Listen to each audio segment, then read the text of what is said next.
An Australian delegation of politicians is in Israel right now, touring October 7 massacre sites in other parts of the country. It comes as Israel prepares to wipe out Hamas, the final brigades it has in Rafah in Gaza.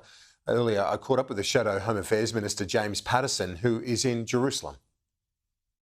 Thanks for your time. I know that you've been up on the northern border of Israel with Lebanon, and the officials have briefed you on the situation as it relates to Hezbollah.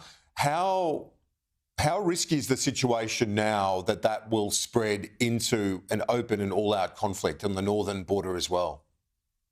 Kieran, there's been a low-level intensity conflict at the northern Israeli border between the IDF and Hezbollah for 6 months now, and there has been casualties on both sides. There is very regular exchanges of fire. Just today, there are about 80 rockets that were launched from southern Lebanon into Israel, most of which are intercepted by Iron Dome or otherwise fell in areas that didn't cause casualties to Israeli citizens, but there are IDF members and others, including an Indian foreign worker, who have been killed by Hezbollah's attacks. Everyone is very anxious to make sure this does not escalate into a full-scale war, but Israel has a very legitimate concern, which is that Hezbollah is in clear violation of UN Resolution 1701, which was unanimously agreed by the United Nations Security Council in 2006, which says that south of the Litani River must be a totally demilitarised zone. Hezbollah must have no weapons in the area. Well, right now, Hezbollah has not only stocked that area full of missiles and other munitions, but they are regularly operating from that area and firing into Israel, just metres from the border fence and security wall between Israel and Lebanon. So they're in total violation of that UN security resolution. It has led to the evacuation of about 60,000 Israeli citizens south of that Lebanese border who cannot safely return to their homes, with the threat of up to 200,000 rockets controlled by Hezbollah pointed at them. Is there a risk, though, with the imminent Rafah offensive in Gaza? The Prime Minister Netanyahu, the Israeli PM, said that they're not going to stop the war, and that includes Rafah, the last Hamas stronghold, as he put it. Whoever tells us not to act in Rafah is telling us to lose the war, and that will not happen. He is pushing ahead with that. Is there a risk, Senator Paterson, that with that offensive coming, that will provoke others in the region, maybe Hezbollah, Iran or others, from retaliating, and this providing the spark for what Israel is hoping to avoid, and that being a region-wide conflict? Kieran, there is a steely resolve among Israelis from the left to the right of the political spectrum that they must finish the operation in Gaza, and that involves removing all of the remaining Hamas brigades. They believe there's only 4 or 6 Hamas brigades left compared to 22 at the start of the war. They are located in Rafah, but they believe to end the military operation now would just simply allow Hamas to take over Gaza again, which would be no safety for the people of Gaza, for any Palestinian people, and of course not for the people of Israel. There is no consensus as to why Hezbollah has not entered into the conflict in a more direct way. There are some who say that Iran has asked Hezbollah to not enter into the conflict in a more direct way because they want to retain that threat, that insurance policy over Israel in case Israel ever decides to take action against Iran's nuclear facilities. There are others who say that Hezbollah has been successfully deterred by both the IDF and also the presence of US carrier strike groups in the region. And President Biden, who has very clearly said any other actors that enter into this conflict will meet the full force of the US military might.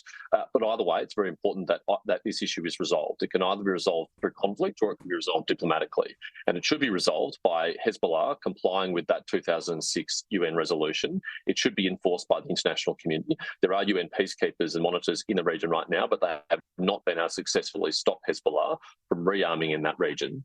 And the Hezbollah rockets that are in that region include more rudimentary basic rockets with a shorter range of, say, 5 or 10 kilometres, but also highly sophisticated precision-guided weapons that have ranges of hundreds of kilometres that stretch as far as Tel Aviv and Jerusalem and put at risk almost all of Israel's civilian population. Now, that clearly is a totally unacceptable series of events. No democratic state would tolerate that risk on its border, and particularly not after the 7th of October. They do not want to see the 7th of October repeated again just for their northern communities. There is an issue, though, isn't there, in terms of international views and legitimacy of Israel in the eyes of the international community. Surely there is a sensitivity to that in Israel with those that you've spoken to. How do they navigate that? Everyone agrees there's an absolutely dire humanitarian situation in Gaza, and one that it is not easy to rectify, because there is current operations, military operations taking place right now by the IDF to try and eliminate Hamas, and Hamas is fighting back and taking Israeli casualties on a regular basis. So to deliver aid in those circumstances is very difficult, not just to get it across the border, but once it's in Gaza, to deliver it to the people who need it. That's why you've seen the United States and others engage in airdrops, and why they're exploring sea delivery of aid, because there is a very dire humanitarian need, and everyone in Israel appreciates that. They also believe, though, that delaying the operation in Rafah is not going to aid that situation. It's not going to improve that situation, because while ever Hamas is on the ground, it is a threat both to the IDF in Israel, but also the civilian peacekeepers and aid workers who are seeking to deliver that aid into Gaza. It is unsafe to do so and risky to do so. And so really Hamas is the problem here. That has been the problem from the very beginning. They have chosen the side of this conflict. They have chosen to embed themselves in the civilian population in Gaza. They've chosen to put data centres under UNRWA headquarters. They've chosen to put weapons in schools. And unfortunately, that means there has been a very significant civilian toll, but one which the IDF assures us and others that they have tried to minimise as much as possible. Your former colleague Josh Frydenberg, the former treasurer, has been in Israel the last week or so. He's urged Prime Minister Albanese to make the visit as well. He said it's no photo op. It's an opportunity, like after September 11, to demonstrate moral courage that this pivotal moment in history requires, and express solidarity with a fellow democracy. The Prime Minister has been cautious about this, not wanting to be a distraction or distract from the efforts of the Israeli authorities. What's your read now, having been to Israel and talking to us today from Jerusalem?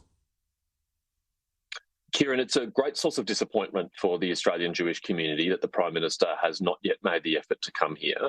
And it was very hurtful to them that when the Foreign Minister came here, that she didn't bother to go and visit the sites of the 7 October atrocities. In fact, on the plane on the way over here, I bumped into members of the Australian Jewish community coming to visit family and friends and to engage in aid and other work here. And they expressed that disappointment to me very directly, and their appreciation for the fact that myself and my coalition colleagues are coming to demonstrate our solidarity with Israel in its darkest hour. This is the greatest challenge the Jewish state has faced since its foundation. This is the greatest loss of Jewish life since the Holocaust. And for an Australian Prime Minister to not join all those other world leaders, almost every G7 country's world leaders visited in the immediate aftermath of 7 October, I think is an abrogation of leadership and a display of weakness from the Prime Minister.